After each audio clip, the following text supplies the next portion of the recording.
warahmatullahi wabarakatuh.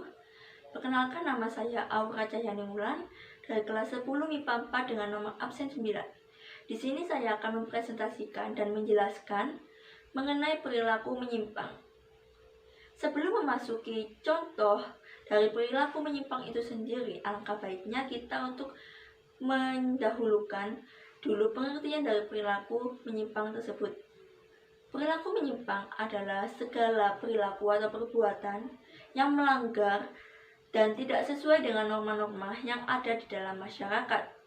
Dalam kajian sosiologi, perilaku menyimpang dapat diartikan apabila salah satu anggota masyarakat tidak mampu menjalankan apa yang diharapkan oleh masyarakat lainnya, sehingga ia dikucilkan dan diabaikan oleh kelompoknya. Karena masyarakatnya menganggap bahwa ia tidak bisa bekerja sama dalam menjalankan kebiasaan-kebiasaan atau perilaku-perilaku yang telah menjadi kaidah utama atau kegiatan keseharian kelompoknya. Salah satu contoh dari perilaku menyimpang yaitu penyalahgunaan narkoba. Apa sih narkoba itu? Narkoba adalah singkatan dari narkotika, psikotropika, dan juga zat adiktif lainnya. Narkoba sering disebut juga sebagai nafza, yang merupakan singkatan dari narkotika, alkohol, psikotropika, dan juga zat adiktif lainnya. Narkoba adalah suatu zat atau obat yang berasal dari tanaman atau bukan tanaman, baik sintesis maupun semi-sintesis, yang menimbulkan ketergantungan bagi penggunanya. Penyalahgunaan narkoba dari tahun ke tahun sangat meningkat secara drastis. Banyaknya pengedar narkoba dan juga penggunanya yang telah masuk merambah ke kalangan remaja yang masih sekolah. Penyalahgunaan narkoba di masyarakat merupakan sebagai salah satu contoh perbuatan yang melanggar hukum dan merupakan suatu fenomena yang rumit dan marak terjadi di Indonesia saat ini, sehingga harus ditanggulangi dan juga dibenahi oleh masyarakat ataupun aparat yang berwenang, yaitu dengan cara kontrol sosial oleh masyarakat. Dalam sosiologi, penyalahgunaan narkoba adalah suatu bentuk perilaku atau perbuatan yang berasal dan didasari oleh pengetahuan dan juga pengalaman sebagai pengaruh langsung dan tidak langsung dari proses interaksi sosial. Dalam aspek ilmu sosiologi, narkoba atau penyalahgunaan narkoba merupakan perilaku yang melanggar norma dan peraturan yang ada di kalangan masyarakat. Dampaknya juga yaitu dengan adanya sanksi bagi penggunanya, dan juga penyalahgunaan narkoba ini terjadi karena sosialisasi yang kurang tepat.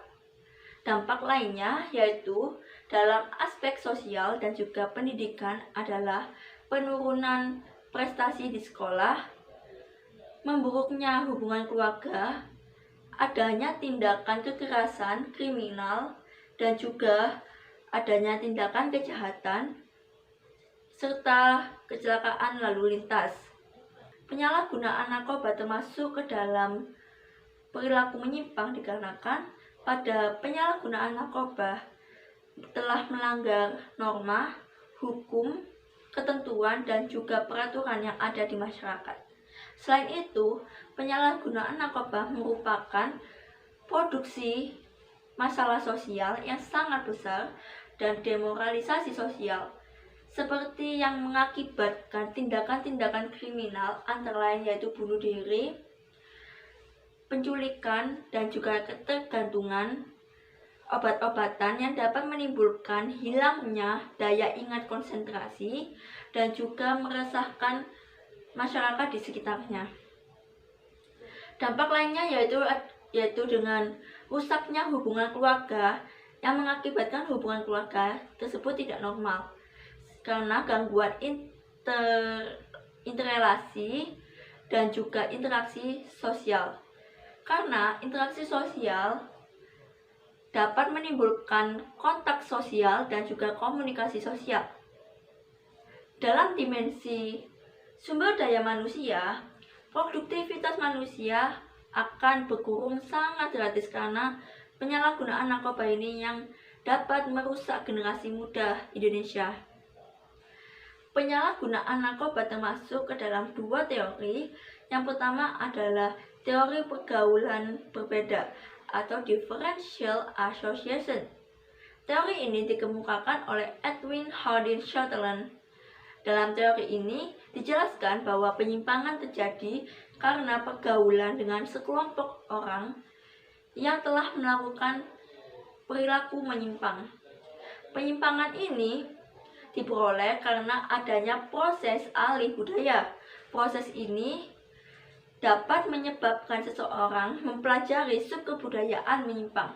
Sebagai contoh bahwa anak yang dahulunya hidup di dalam keluarga yang baik, lalu bergaul dengan kelompok orang atau teman-teman yang telah melakukan perilaku menyimpang, maka anak tersebut akan mempelajari dan menirukan perilaku tersebut sehingga anak tersebut merupakan termasuk ke dalam pelaku perilaku penyimpang.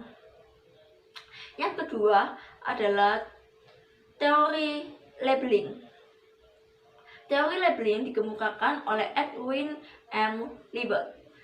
Dalam teori ini, seseorang dikatakan pelaku menyimpang karena proses labeling dari masyarakat terhadap si pelaku. Maksudnya adalah masyarakat memberikan julukan atau cap kepada si pelaku penyimpangan primer, sehingga pelaku tersebut merasa dan mengidentifikasi dirinya sebagai pelaku penyimpangan, sehingga ia akan melakukan penyimpangan yang serupa dan sehingga ia akan melakukan penyimpangan sekunder yang lebih parah dari sebelumnya. Maka oleh itu ia disebut sebagai pelaku perilaku menyimpang. Sekian dari saya. Mohon maaf jika terdapat banyak salah kata dalam video presentasi ini. Dan terima kasih atas perhatiannya. Wassalamualaikum warahmatullahi wabarakatuh.